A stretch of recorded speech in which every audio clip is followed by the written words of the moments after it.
Well, it says I'm live, but I guess I get this 30 seconds before you do. So, hi everybody. Um, as you can see, I do not have the Friday Files thing up here. I was struggling with it some this afternoon, and I was just like, you know what? I'm just gonna run my mouth. And so here we go. Um, so some of you are already putting some good stuff in the chat. I saw that. Thank you so much. Aside from you, Steve.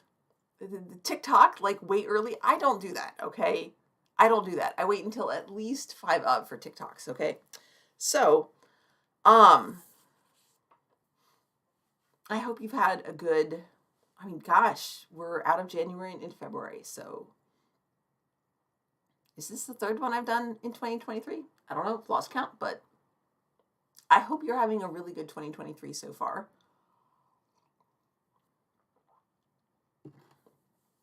I'm cruising in.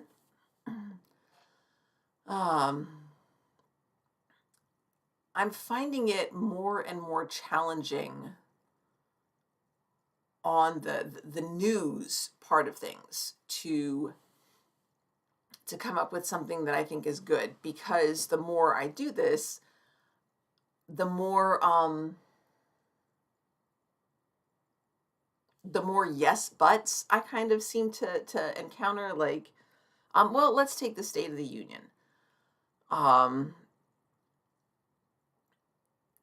That was, let's say, interesting. We can go with that. And we definitely have some challenges, but I do think that we're making progress. But on the other hand, are we making enough progress? Are we making appropriate progress? As a teacher, I kind of go with this, that you have to accept that you can't reach every kid. You're not going to have a day that goes well all the time. And so you have to make your peace with that, at the same time, without saying, well, then I just don't care. And without saying, like, your target still should be reaching every kid, helping every kid be successful, not just for themselves, but in your class, which in my case is required. So there's that. So it's complicated, it's layered, it's multifaceted. It's like people. Why is that not scrolling? Thought it would be funny. Steve thought it would be funny. So most of what I only have 2 articles. This live stream. And even then, there's some, it's not all entirely good news. So it's stuff to think about. See, Scott, even that, getting warmer in the Midwest, is that good? Like, we had gorgeous weather earlier this week. I don't know which way I'm going. It bothers me that my necklace is not symmetrical. Now it is. But like, then I'm not mirrored, so I'm used to turning it this way and then I turn it that way. So I just, is it good? Or, it's tempered by awareness of climate change and the problems that creates for people around the world. And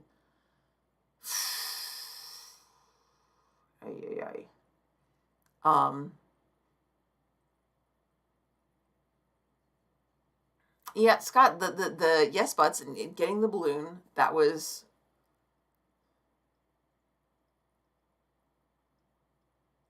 out. Of course, and then again, it goes into, how much money we spend on our military. And yeah, it's just, it's complicated. There are, okay, I will take it. If you say it's good, I will accept that.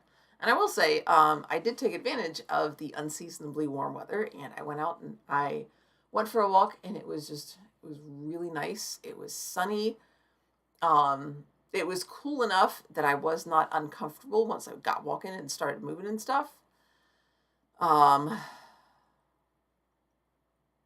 see, exactly. You know, there is a need for balance. So I try to keep that in mind when things are not going the way I want them to go. To remember that this may not be exactly what I want in the moment, but overall, it's a good thing. So, speaking of going for walks, last weekend, was it just last weekend? I think it was Pokemon Go Community Day, and I know it's not the thing anymore. It's not the fashionable thing. But I still really like playing Pokemon Go. And so last weekend was Community Day for a Pokemon that I only had a few of. And it takes 400 stinking little candies, which you get when you capture them. Each time you capture a Pokemon, you get, 3-ish candies. And it takes 400 of these to make this Pokemon go into its next evolution. That wasn't happening anytime soon. But thanks to Community Day, I was able to catch a whole bunch of them. I even got some shiny ones, which are green, when the normal one, which is part of why I like this Pokemon, is purple. It's a purple Pokemon. It's a little purple bat. It's Noibat. So I really had fun with that. I took over some gyms, and I spun Pokestops, and I caught lots and lots and lots of Noibats, and I was able to evolve not only the one that I originally had, but also one of the shinies that I caught. So I have a shiny that's evolved, and I have a regular one that's evolved, and I still have enough candies that I've saved up that I can. They don't evolve past that, but I can level them up so that they fight better. They're strong Pokemons. So that's silly and completely unnecessary. And yet it's something that I had fun with and was relaxing, and I got to be outside, and the weather was nice. And there were people walking their dogs, and all kinds of restaurants had their patios open, and it smelled so good. It was just a really, really, really nice day in downtown Chattanooga last weekend. I really enjoyed that. It was good. See, Scott, I don't have unlimited data either, so I'm really, really careful about it. I actually have I have my phone set to warn me at half of my data. And I actually, on my calendar, I have out, if I divide, this is how much data I get. If I divide that out, I think I get 1 gig a month. That is my allotment in our plan. So that's about 30 a day. That'll actually, if I use 30 gigs a day, or 30 gigs, gravy, no.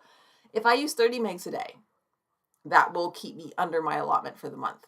And today, ours actually flips over on the 11th. So today, we got the warning that we have only 10% of our data left. Well, we're obviously more than 90% of the way through the month. So that was great. And, and once I get to the halfway mark, I also check it beyond religiously, almost paranoidally. I don't know what the adverb form of that is. Paranoidly. It's easy to use that, Andrew, but I don't watch videos unless and also we have really good Wi-Fi here at the house. The one downside is you can do, in Pokemon Go specifically, you can upload data. So it'll allow you to scan a Pokestop and then upload that data. And you get special treats for this, like special extra berries, extra Pokeballs, things like that. And so I can't do that. Yeah, exactly, Scott. The more I stay on Wi-Fi, the better. I can't do that. So I'll scan one and then wait until I'm home. So usually I get one scan a day. I go out, when I come home, I upload it.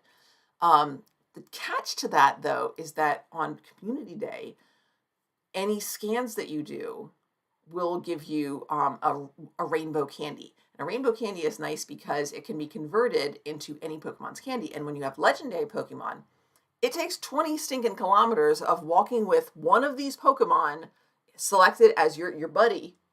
And then for 20 kilometers, you get one candy. So having those rainbow candies is super helpful for any of your legendary Pokemon that you want to make stronger. However, as it happens in downtown Chattanooga, it's Gig City, and there are a number of places that, a number of restaurants and things that have Wi-Fi. So as I'm walking, I just walk over towards the door of this restaurant, grab their Wi-Fi, upload that data, and then I go walking a little more. So, yeah. Paranoiacally, just, it doesn't, I guess maybe it's just because it's not a word that I use often. Sheldon, you can suck it. But it just, like, I'm used to, the whole change the Y to I. That's one thing. But changing a D to like a C, IDK.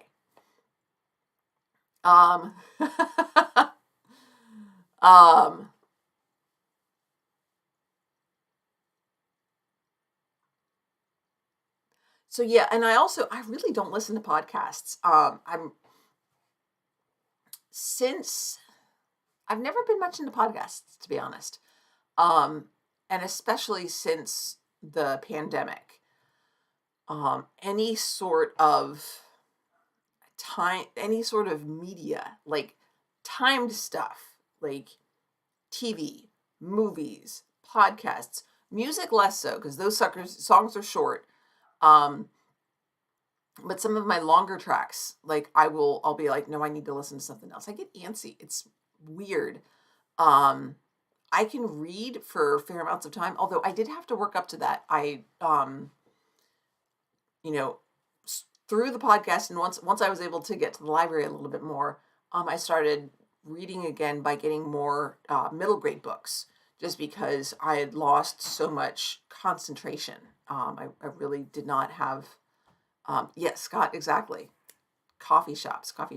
So the places I hit most frequently were, there's a little bakery called Needleloves, and the nice thing about that one is, now this was this Sunday? Or is this Saturday? I think this was Sunday, so I could have parked anywhere downtown because parking is free. But I parked down by Needleloves, which is sort of where I generally park when I'm downtown, because a little bit further than that, you go like 3 blocks past Needleloves and parking is free, just street parking. And so I parked there, walked past Needleloves. I'd already gotten a scan by that point, uploaded there. The Chattanooga Choo Choo, there's like 2 restaurants nearby and they have Wi-Fi. And then also the downtown library. So I would just walk right up to the corner of the building there and just right by the entrance and be like, doot, doot, doot, and then Wi-Fi, like, whonk, all kinds of data right there. So, wow. So it's £8.75 per month for like everything, or is the $8.75 what it adds onto your plan otherwise? Because we're paying a lot more than that total. I don't know what the data part of it is, though. So, Kane and Jason gives me crap about this. I don't listen to the Ensign's Log either. I just can't. Like, I can listen to like pieces of it. So what happens is, like, I'll go and I'll look, and like people mention things in the comments, like, they found this, interesting, or they had a question about this, and I'll like go to that part and I'll listen to about 30 seconds. That's about all I can take. It's really hard, especially when it's like videos or podcasts of me. And especially the Ensign's Log, I will say this, the Ensign's Log is even harder because Jason, like, especially when we're doing different characters, Jason does stuff with our voices. So I'm just like, oh, I sound weird. Like, that just like, I'm not at the point, and I guess I need to do it more and then I'll be used to it. Sort of, Keen. That's definitely, that makes it worse. But like, I have trouble just like sitting through a TV show. It's rough. I did I did do that. Steve, was it yesterday morning? Yeah, yesterday morning we watched Prophet and Lace because we mentioned that on Wednesday and at in the live stream for Trek Reluctantly, and Steve said he was going to skip it, and I was curious why, and he said, "Well, it's not really a good episode. It provides some good things to talk about." I'm like, "Hey, let's talk." So we watched that, and then yeah, and then where was I going with that? So we watched that, and then we made a video about it, and it's going to be on Steve's channel, I think, next week. So yeah, but I was a captive audience, as it were, because I watched that on my phone while I was on the elliptical to exercise, and so it was like the episode didn't completely have me, but in comparison to the exercise, watching the episode was great. Maybe that's why I liked it as much as I did. I wasn't like a super fan. But yet, Scott, we had a really great conversation about it. There was, I mean, really, there were some parts of it that I was just like, there was really only one part of it that I was like, okay, that's like really gross. But a lot of the things that it did, again, keeping in mind that this was over 20 years ago, it was interesting to think about what, looking back, might have been, might have poked at me then, and how I've grown in relation to that. So, wow. Oh, well, I hope you guys leave lots of comments on that, and we can have a conversation over there, because it's going to be on Steve's channel. So, anyway, yeah, Scott, those recommendations, anthologies, that's one of the things that I mentioned, and not the most recent book I love one, which is on Agatha Christie. I need to figure out which one I'm going to do next. But the one before that, Under My Hat, is an anthology. And I kind of think of anthologies the way I think of like albums, which is mostly they're a mixed bag, but once in a while, there's one that you like on an album where you like every track, you like every song, and it's just like this treasure. And Under My Hat is like that for me. And Scott, you say that Prophet and Lace did not, and I just wonder, I think there are some things about it, some of the things that we bring up in the video would also have been concepts worth questioning in the 90s even. And Steve brings up that it's a room full of writers who are white dudes, almost entirely. And we also see this reflected in the episode with, for a lot of it, Lita being the only female character there. So anyway, among other things, so last weekend, I also got to go to the downtown library. Excuse me. And I did my 2 hours of volunteering, and it's just nice. It's kind of like I have to kind of psych myself up to go there, because it is a big chunk of time and out of the weekend.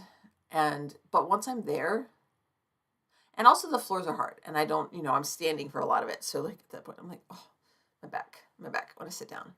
And then they have the little round scooty stools that they're kind of nice because they have wheels on them. But then when you stand, they're short, so you can stand on them. So they're nice little step stools to, get up to the top, which I don't need them to reach the top shelf. But then when I'm cleaning all of the top shelf, it does help to have them. And also it helps so that I don't have to reach up, take the book down, clean the book, and put the book back up. I can pull the book free, wipe down the top, because really the top is the only part that gets dusty. I'm just there cleaning the books. Anyway, so those things are nice, but they're short, and so when I sit down, it's all the way down and back. So I'm not,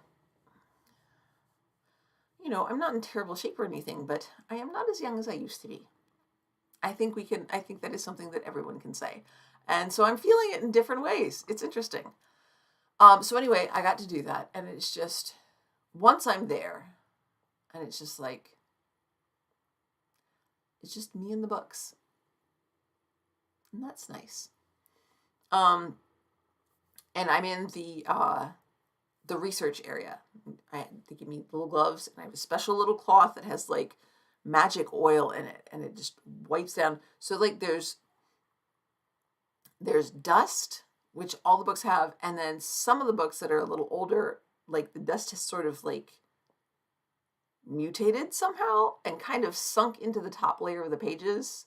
So it gets like darker, and it's doesn't feel dusty anymore. It's like this coating. It just, yeah. And it's not like a thick coating or anything, but like you take the this nice bright yellow cloth, um, even brighter than that. That's just nice vivid yellow. Honestly, emoji colored. And so you wipe it down and you look at it, and there's just this black sometimes. Sometimes it's just like the gray dust, but sometimes it's like, and then you look at the book. And I've posted a couple times on like Instagram or something. I'm like, okay, before, after, it is noticeable. And it just, and even on the same book, it's interesting because like, or especially if there's like a set of something, you can see like this one, and then be like, oh, this one, is this one either one that does not get used a lot or that does get used a lot? So it's interesting to think about. So it's, it's silly, but it is something I enjoy doing. And I feel good about taking care of the books. These are ones, they're old. They have to do, a lot of them have to do with local and regional history. So there's a lot about Chattanooga and Tennessee and North Georgia and the Deep South in general. A lot of like church records and marriage records and cemetery stuff. Yeah, mostly the off ghost wheel. I'm trying to get the, not so much the wax, but grubby off. I'm de-grubbifying the books. And then of course the other way that I can tell that I've been doing this for a while is I stretch my fingers after a bit. I'm like, oh, okay, so these gloves, you can tell by looking here that they're supposed to be white. When you look here, they're not so white. So I really do enjoy it, and it's quiet. They have there's a Holocaust information exhibit over on the other side of of that wing, that floor, and so I can kind of hear some of the conversations that people are having just very faintly about that. And sometimes I hear a little bit, and then people walk through the section that I'm in, and I hear them asking about a particular building that was, or a restaurant that used to exist, or my great uncle lived in this area and he was a politician, and we were wondering so it's just interesting to be there. Sometimes I get to hear they'll run the microfiche machines, and I'll hear whoosh, whoosh, whoosh, whoosh, whoosh, as it goes from, they're looking for the article that they want. So it's pretty cool. So I got to do that, and then it feels special. I renewed my library card. So I'm not actually from Chattanooga. So I have to do the volunteering in order to get my library card and not have to pay for it as a non-local. And I think it's pretty good. Like it's an incentive. Like I don't know if I would just go to the library and volunteer otherwise. Because clearly I could theoretically volunteer at my local library, aside from the fact that they have just the regular circulation of books. They don't really need to be, wiped down the way the, books from like 1890 do. So it's a little bit different. Anyway, but what was neat about it was I went up to the desk and I was like, okay, I need to renew my library card. He said, do you want me to do it? And I'm thinking, okay, so yes, I need you to do it because I can't do it. I can't just go online and be like, renew my library card, because that only works if you live within the city limits, actually. So I was like, yes, please. And he was just like, okay, here you go. I was like, you don't need to check my hours. And I didn't say anything, but I was like, oh, okay, I guess he sees me here often enough that he's like, yeah, she's good. So that was kind of cool. I was like, it was just, it's nice to feel accepted, sort of, or recognized, to be like, just like, yeah, you're one of us. So that was kind of nice. And then another thing was I had a book on hold, and I counted wrong. The book, I think, went on hold it must have gone on hold, not the previous Saturday, but the previous Friday. And he looked it up. He's like, yeah, that hold just expired. I was like, darn. But so again, I talked earlier about, things being complicated. So that was not, not ideal, but it's really not a big deal. Like, I can just put the book on hold again. The book went and somebody else got it. Somebody else is enjoying the book. Yay. And I have other books to read. I actually did just finish reading the Prince Harry memoir. We dropped that back off at the local library today. And through interlibrary loan, I got this, which so far, I don't know if you can see where I'm at. Can you see? I'm like here. Here's my bookmark. So I'm not all that far in it. Maybe a fifth of the way. It's a pretty quick read, and it's about a young woman who is a climate activist, and the part I'm reading so far is about how she got started. And she just really independently, she was learning about it at school and started questioning why it was only this one class and why people, and she lives in Africa, which is disproportionately affected by global warming. Steve, that's a little harsh. According to the memoir, it was, he only became concerned about it after he got back and everything else thawed out, and that was still acting weird. And so he's like, okay, so I don't know who to talk to about this, but I mean, I don't want this going out to the press. So it was quite amusing. He has a really good blend of humor and self-deprecation and wit and just not, and candor. Like it comes across as, this is really how it feels to me. And he says that in the end, in the acknowledgments, the end of the acknowledgments, he says, thank you, the reader, for being interested and being willing to listen to me tell my story. And that's really how it felt. And I think we talked about that earlier, that I'm kind of quibbly, I guess. There are a lot of people who are, reviewing this saying, oh, it's not accurate. I'm like, it doesn't have to be accurate. Like, factually, it's not a biography, it's a memoir. Those things are different. And it does feel like it's accurate to how he remembers things and how he feels about them.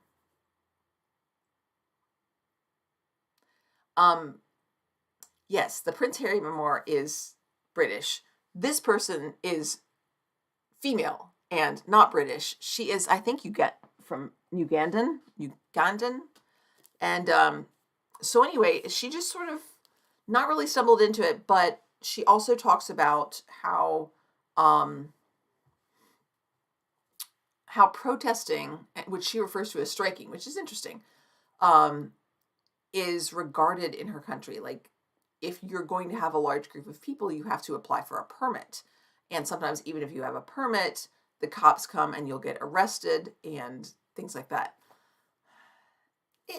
Kane, yes, but it's also about the blend of it. Like, it's not just that, and it balances out nicely. That's what I was trying to say anyway. I might have to, maybe I've just failed, okay? Maybe I've just failed at communication. Woe is I. So anyway, I apologize, Vanessa, if I get your name wrong. Vanessa Nakate. I didn't think to look it up. So I just wanted to say I got the book, and so far I'm really liking it.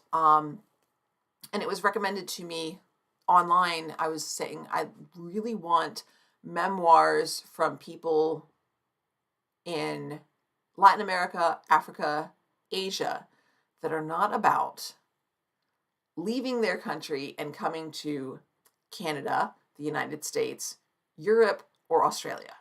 It's not about leaving, but about what it's like to live there. And that's really... Ain't we all, Kane? We are all failures at communication sometimes, and sometimes we can all be butts. So there you go. Part of our common humanity.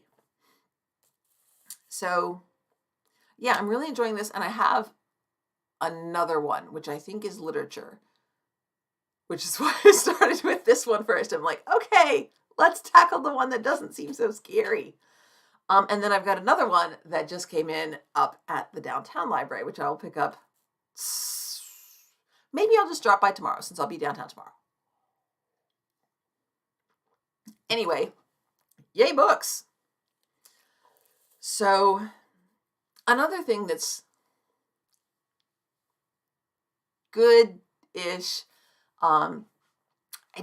so if you were a veteran teacher, typically you will have 2 evaluations each year.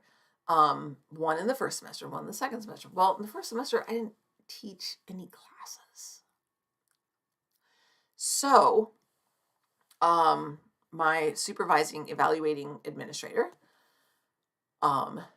made sure, got clearance from the school board and said, I would prefer to do both evaluations in the spring. So I had my first semester evaluation just a little over a week ago, and then I think maybe it was 2 weeks ago. I don't know if I talked about that last time, but I got my scores back, and they were all acceptable and good-ish. Nothing exceptionally good and nothing exceptionally bad. So I will take that as a win. So, and also the other win is that it's over. So I probably don't have to worry about that again until late March into April. Probably April, honestly. So we'll see. That's just one thing that does not have to be on my mind at this point. So yay. All right, so I am going to talk about, I just have 2 news stories that I found. One is Washington, D.C. has passed a bill that buses don't charge anymore, starting this summer. And there are some other cities that have done this. Let me see if I can find.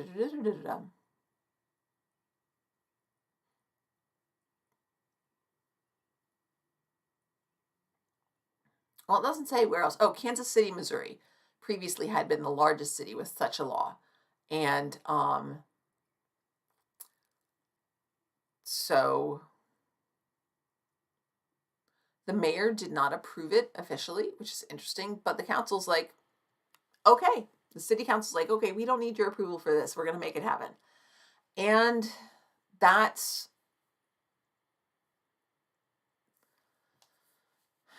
you know me, I'm always for public services. And so that's one of them. And I think that sort of investment is good for everybody. And I hope it can be done in a way that keeps people safe and make sure that they, that the trains come on time, as they say. And I hope it will help with, I don't live in a city. It's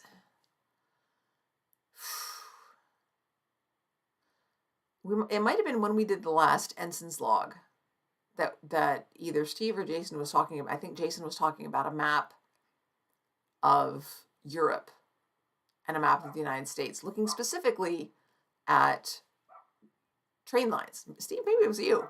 I don't know. And just the difference, the vast, vast difference. We're much more reliant on automotive transport and planes.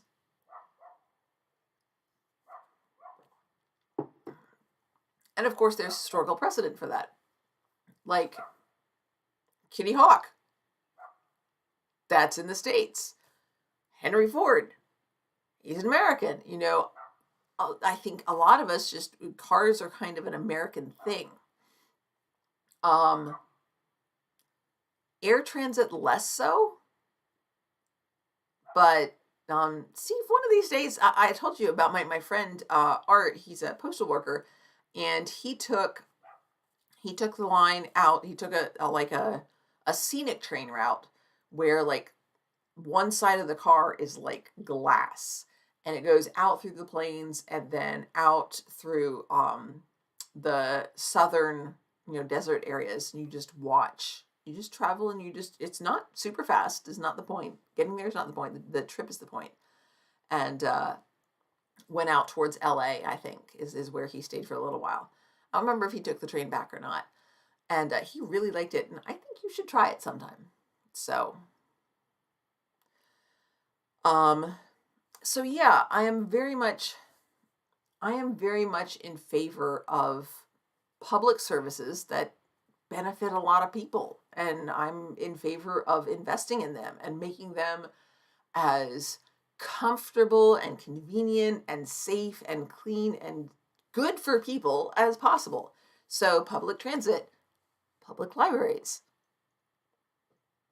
public education, public health. I would really, really love to,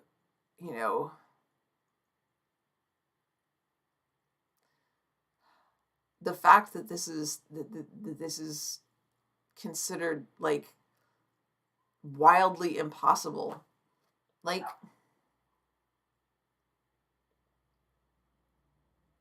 I don't know how to get around that. The fact that people just assume that this can't be done. I'm like, yeah. I mean, we already do it with education. And sure, education could be done better. We could have smaller class sizes.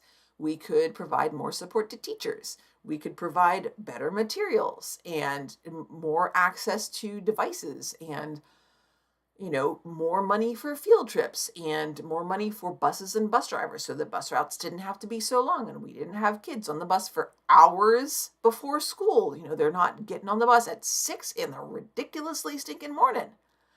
Public internet, public utilities. Kane, I'm not entirely sure what BMI has to do with this, but yeah, I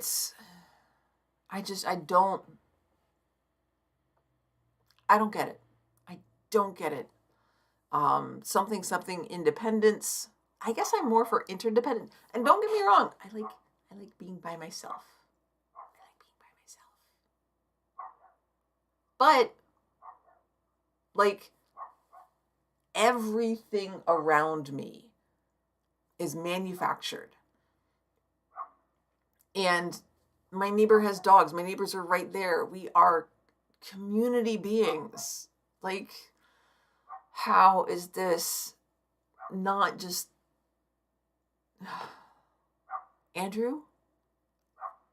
I don't know. I think part of it, Andrew, is I think that education was seen as a necessity long before healthcare was. Like, when America was founded with our federal government, healthcare was not seen as a necessity because it wasn't advanced enough. Essentially, if you called a doctor, that did not necessarily mean that things were going to get better. So really, you just went with homeopathic remedies, whatever the people around you, your, friends, aunts, mother, grandmother, whatever they knew how to do, you did that. And you just hoped for the best. And that was it. That was what you got. Like, that was what we had. And so, since healthcare was not seen as, was not as much a part of life as it is now, it wasn't built into our expectations on a structural level. The way that, is it the Constitution? I think, there's, in my head, there's the idea of that every student is entitled to a free and equitable education. Like there is literally in our laws somewhere the not the right, but the guarantee of a public education. So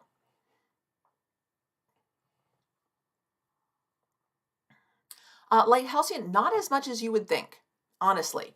Local property. So if you look up where money comes from in education, um, the money may come from local property taxes, and but it goes to the state, and then the state apportions it out per student. And then on top of that, there tends to be like equity type funding. Like schools in poor areas also get, hey, we know that you're in a poor area, you get this. Districts typically also have like at the city and county level, you also have those sorts of property taxes. And those typically go straight to the schools. But that's like a really teeny tiny percent of the budget. Also, a lot of money comes from the federal government, which has nothing to do with property tax, because as far as I know, we don't have federal property taxes.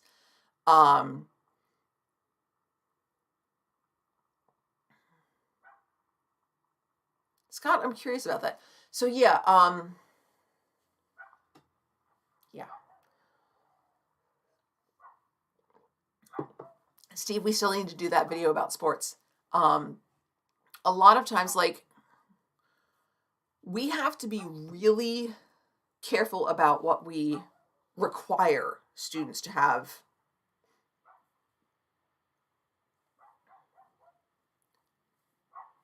Lighthouseian, that's interesting. You don't have any property tax. I don't think the bit about states apportioning money to schools. I think that's it can vary by state, but like my brother taught in Indiana. We grew up in Pennsylvania. I'm from Georgia. My mom's from Florida. It's pretty consistent that you get per pupil funding. Like that's, I'm confident. It is difficult for me to imagine that there's a state that does not do it. We'll do our sports argument. Okay. Maybe we can, if since Jason can't record on Sunday, maybe we could do it Sunday. Maybe not. Anyhow, that's down the road. So yeah, it does vary some by state, but I know there's money that comes from the federal government that's about just under half. And then another just under half comes from the state. And so that's why COVID hit so hard, because a lot of that federal money got like yanked because it was needed elsewhere for like health infrastructure, which is fine. Andrew, again, a lot of it is history. And then just the ideology, the cultural mythos that has built up around guns and around resistance to an oppressive government. I mean, that is, our national story of resisting British tyranny is used as that national myth, that origin story is venerated by some people as evidence that we need to be ready in case we need to do that again. And the thing is, technology has developed so much farther from where it was. And also, like, if our government is oppressive, like the British government being oppressive was one thing. There's an ocean in the way, okay? And Britain was famous for its navy. So they were able to get troops across. So there's that. But the troops are then an ocean away from headquarters. And most of our fighting was not done at sea. Some of it was, but a lot of our fighting was on land. And Britain's army was not as much of a powerhouse as its navy. The Royal Navy was like the thing. And then like you go up against the American military as like a local militia. You got all your special guns and your AR-15s. You can have as many AR-15s as you want, folks. You are not going to win against the U.S. military. if you start an insurgency, it ain't gonna happen. It's not gonna happen. Like, no.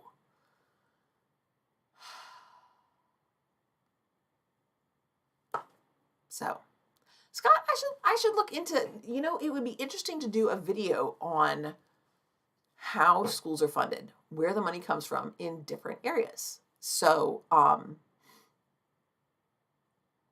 like, I don't know if you're comfortable leaving your locations in a comment, but like you mentioned, Chicago schools.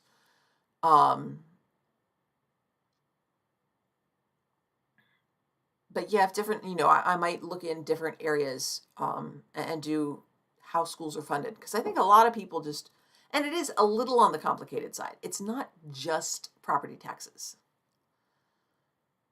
Kane, I mean, honestly, I'm thinking drones. Drones have radically changed modern warfare. Like, yeah. Drones are just, that's a big thing. And I mean, people have drones too, regular folks. They're not the same at all. So, okay, I was like, how did we end up talking about that? But it's because the article that I was talking about was the free transit system in DC, and then getting into public services.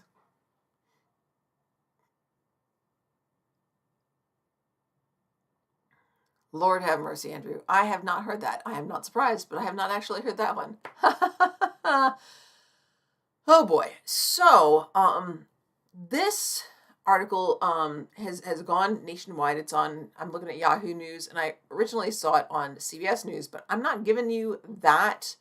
I'm not going to link to that one because the CBS News website is ticking me off, and I'm trying to read the dadgum article. And when I scroll down to read it, the video keeps scrolling with me and covering up the text. I'm like, yes, I do not want the video. I want the text. That's why I scrolled past the video. So, it's okay though. It's okay. It's okay. All good. So this article is about, the headline is, a homeless mother left her dog with a note. Please love me. And so this is something that actually happened to an animal shelter that we have used. Though they only accept animals local to them. And they're up in Chattanooga. And at one point, no, we didn't. We had a cat that had kittens under our porch, and then abandoned them, or got hurt and wasn't able to come back, or otherwise. And so we had to rehome these kittens, and we were able to find a local shelter that was able to take them in and said they would be able to find homes for them. But we know that McCamey Animal Shelter is a no-kill shelter. But they only accept animals that are like local to them, and we're not, so they would not allow us to drop off these kittens. But what we had been planning was, my parents live in Chattanooga and they're local. So we were thinking, okay, if we can hang on to the kittens, because they were out of town, till they get home, and then they can take the kittens over to McCamey. So we had a plan.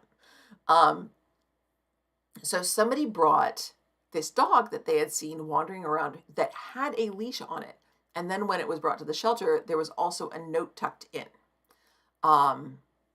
So they actually, I take it back, McCamey sent out their animal protection team. They got a report about this dog, and so they went, tracked it down, and put her in the truck. That's when McCamey found the note. The note says, "My name is Lilu. Please love me. My mom can't keep me and is homeless with 2 kids. She tried her best, but can't get help. I cost too much for her. She really loves me, and I'm a great dog and love to be loved on. Please don't abuse me." Shoot, I'm crying. And So the quote from the shelter, one of the people there says, when they looked at this dog, you could tell that it was healthy and well cared for, and reacted well to people, and so was well socialized, well loved. And the person said, we try to do everything that we can to make sure that people can keep their pets even when it's difficult. And so they posted on social media hoping to connect with the owner. And a little bit later, they got a call from somebody saying they were Lilo's mom. And so they shared some things, and the shelter realized that this, was authentic. And so they said, yeah, come in.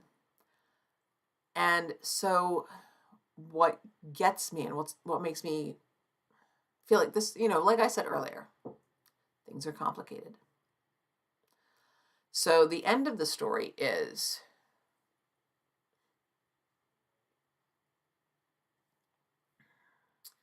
after being separated, Lilu and her family had a wonderful reunion at the animal center, man said. It was very clear when Lilu entered the room that was her family. Everyone was extremely happy and there was not a dry eye in the room. The kids were just as excited as everybody else.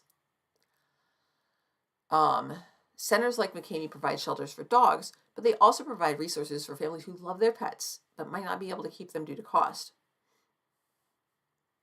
Man said they can give food and supplies to families struggling to pay for their pets' needs, and they'll try to help the family find a pet-friendly home. For this family, we're working with some local agencies in town to help them find pet-friendly shelter. And they talked about some of the other programs that they have, but unfortunately, it doesn't actually say that they were successful. So yeah, it's hard.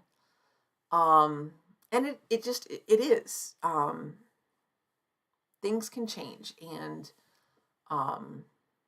the needs of unhoused people is something else that is important to me, that I haven't been able to do too much about, just because of other priorities, and you can't do everything. So I'm certainly glad that they were able to find their dog again, and that hopefully, it's just taken some time, and that, maybe McKamey's able to kind of house Lilu for a little while they help them get pet-friendly shelter. So, yeah. Lighthouseian, and not just pets. I mean, there are, I see on social media that people will say, well, if you're poor, you just shouldn't have kids. And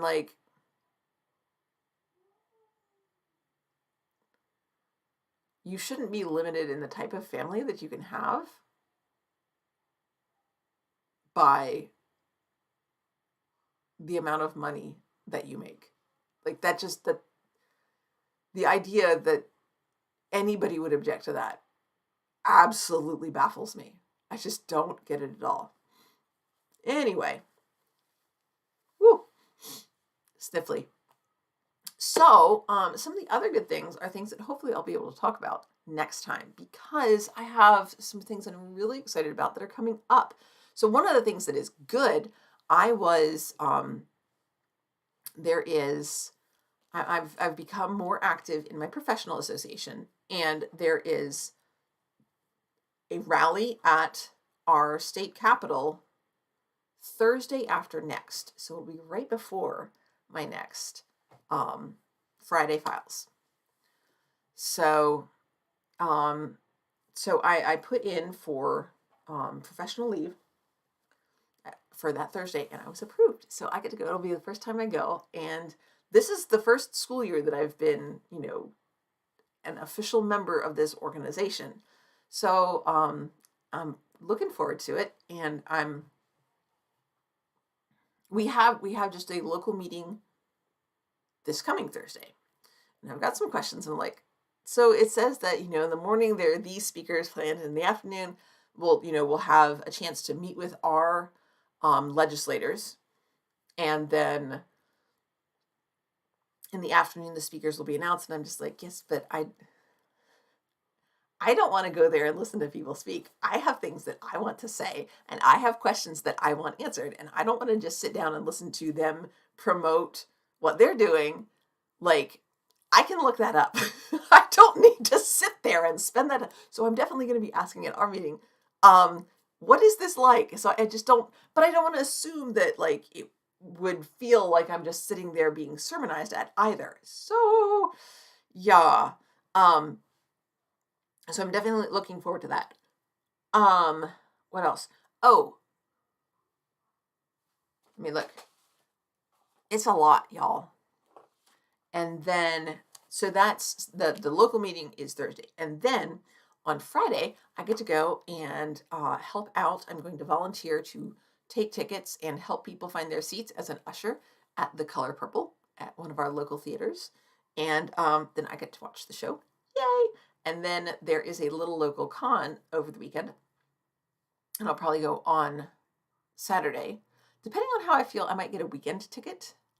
And like, if I'm feeling, funky, just go out and hang out with friends Friday night after the show. And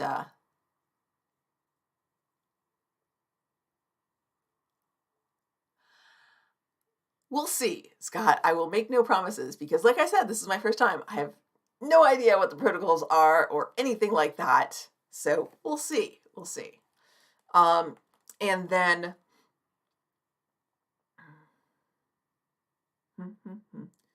wow. So yeah. So then the following weekend. Oh, and then this Sunday, I am going to be going to a museum with my dad. They have the second Sunday of every month. You can get into the museum with your library card, and I have a library card, and of course my dad has a library card because he's actually a Chattanooga resident. So my mom's out of town. Normally she would come with us, so we do that every couple of months actually, because I mean they don't change the exhibits like super super fast, so that people have a chance to come and see them when they can, and so like we just do it every couple of months. So that'll be I'm looking forward to that. So I'll talk about that, and then also Dad asked me to go to the musical Chess with him, and that is I was interested in that when they announced auditions, but it was like a major time commitment, and they had already precast most of the roles and were really just looking for ensembles, and I was like, don't know if I want to make that kind of time commitment for an ensemble role. So, but it sounds like it's going to be a really good show, and the music is by Benny Andersson and Bjorn Ulvaeus, who are the guys from ABBA. So I'm really excited to see it, and I haven't seen Chess before, so I'm looking forward to that. So a lot of my good stuff is kind of like future good stuff. So hopefully I'll be able to tell you, yes, indeed, that was as good as I hoped it was later on. So I hope I'll do great. I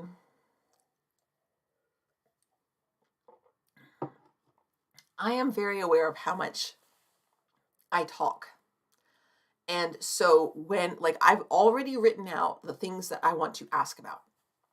And I know that I want to listen to some of the concerns that other people have too. So I'm at this point, one of the things that I'm trying to focus on is how I can take what I want to say and whittle it down to what is absolutely necessary to get my point across, to ask what I want to find out, and to make my perspective clear and persuasive. So I'm working on that. And then hopefully I'll also have a better understanding after Thursday. Fingers crossed. So, I don't know. Can y'all hear the dogs? Those are my neighbor's dogs. See? This is society. There are other people out there besides just us. Oh, and also coming up, let's see. Will that be before? Nope, that'll be after next Ask Away. So coming up at the end of the month, the theater group is there's a reading group at the theater, the same theater that is doing The Color Purple. They have a reading group that meets every month, and for this month we are reading the importance of being earnest, and it is going to be a struggle for me.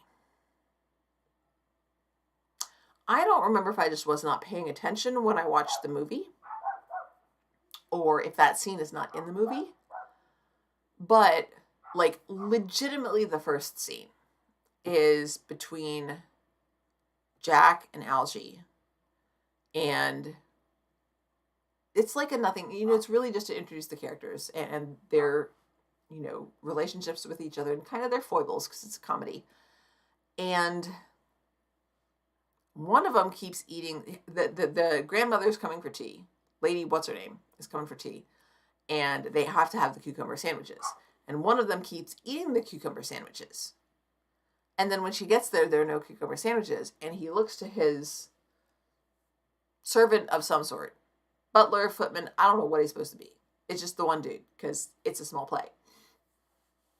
And he says, I told you to go get some. Like, he doesn't say, oh, I'm sorry, Aunt so-and-so. I ate them all. And he doesn't, not eat them. And so that's already, I'm just like, you suck, dude. You just suck. I realize this is supposed to be funny. It's just not. I don't like him. And then he says, and then the servant goes along with it because that's his boss and that's his source of income. That is his livelihood. He says, I did, sir. I did everything I could to get cucumbers, but there weren't any to be had, not even for ready money. Y'all know what ready money is? I was just like, yet another reason that you suck, dude. I mean, not just you individually. Yes, you individually, mostly because you ate all the dadgum cucumber sandwiches and you ain't owned up to it. But also just the entire system of, if you have money, then you don't need money. Like, and it still exists. Like, you know who gets swag bags? You know who gets swag? It's rich folks. So that they will use the influence that they have with businesses and institutions to support, promote, look favorably on whoever gave them the swag, and that it will result in better business for them. So, Scott, ready money is like actually paying for something. Like when handing over money to pay for something. Because if you were if gentlefolk didn't have to pay for stuff, you would have an account with so-and-so. And every so often you would send over money. You would pay on your accounts. You wouldn't even necessarily ever have to pay them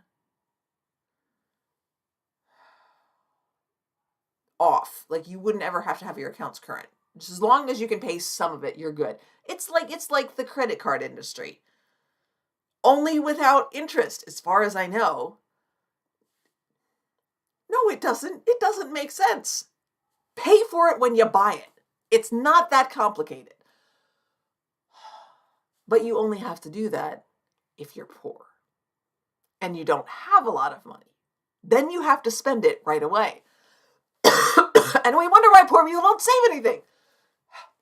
Anyway, so I haven't read anything. That's literally the first scene. I haven't read any more of the play.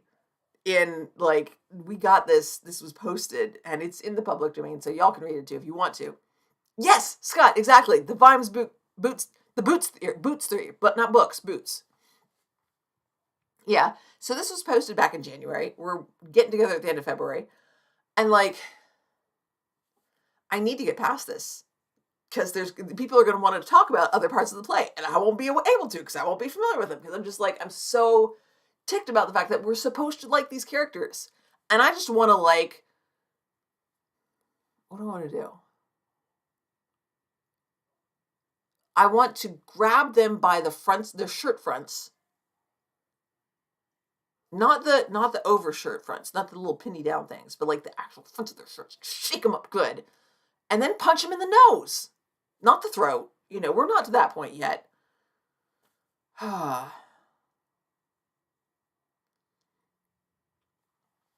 Not so much, no, that's not so much react. It's more that you have an immediate need that you have to meet, and you can only meet it at this level, but it is an immediate need. So you meet the need at that level, but it doesn't last as well. It is a temporary fix. And so you are still dealing with that problem in perpetuity because you cannot actually fix the problem. And so, I mean, whereas someone with capital, when they react to the problem, they have more opportunity, again, depending on the problem, to actually resolve the problem so that going forward, they can deal with other problems. So yeah. Now, the flip side to that is that fast fashion and such, came exactly. And so when the problem with a fence, especially if you have a fence where it's not just each post, but the in-between parts that are causing the posts to become loose and wobble and break if something bumps against them. But you can't that would mean replacing the entire fence, and so you can't do that. So when a post breaks, you replace the post, but the entire fence is a problem. It's just too much. And so, on the other hand, though, I do get cheap shoes. Like, most of my shoes are not, I mean, I'm really careful with like my running shoes.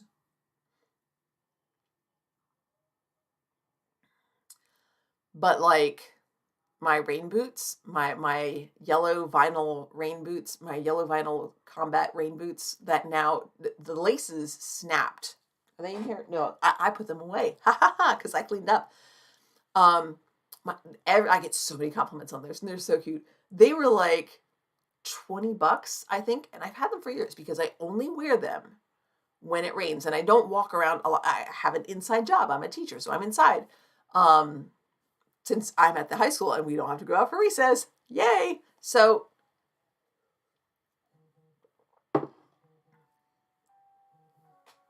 hang on.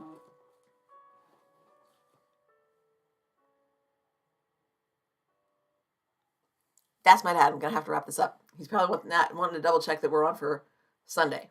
Or maybe checking about chess. I don't know. So yes, that's it. The rain boots only get worn infrequently. They are combat boots because they're not just like the regular rain boots that are just one solid piece. They actually do lace up. They're not combat boots, but they're combat style boots. Yes, Scott. So they don't last a lot of wears, but they don't have to. And they're super cute. So the laces snapped, and I've had them for years. And I knew I could see the laces were going. Eventually the laces snapped. I was like, screw it. Gosh darn it. So fortunately, I had a little extra time that day, and I prepared for this. I had purchased, actually, I think I've got it over there.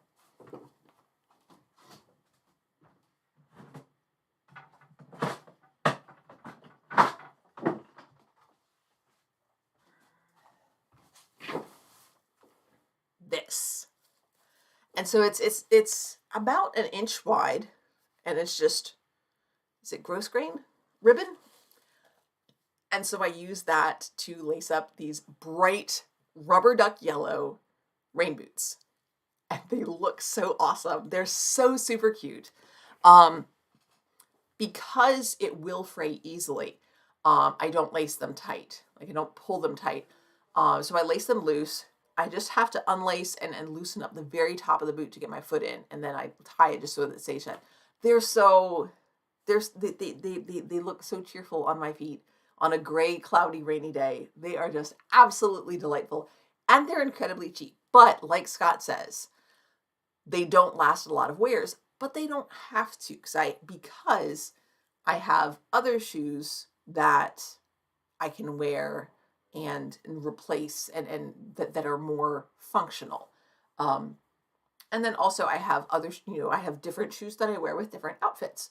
So I'm very, I do try to be very careful with my shoes and with my clothing. I'm very picky about wearing something, even if it's not in tip-top condition. Like the pants that I have on now, because I'm just around the house, they have a bleach stain on them. So I only wear them around outside if I'm just going to the park for a walk, don't really care. I'm going to Walmart, don't really care.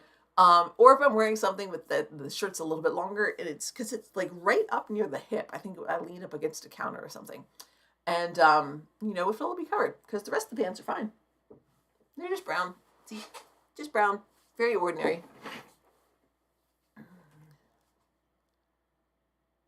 Ooh, I do love Saucony's. So, anyway, we're kind of getting off track here, and I'm just sort of babbling, and I need to call my dad back. So, I guess that's it. Remember to leave comments. Radical Bacon, please, please, please, please, please let us know. Give me a comment here on the video after it goes on live, I guess, like after it goes, like gets posted, in whenever you hear back about your interview. Fingers crossed. I hope it works out well. So, bye everybody.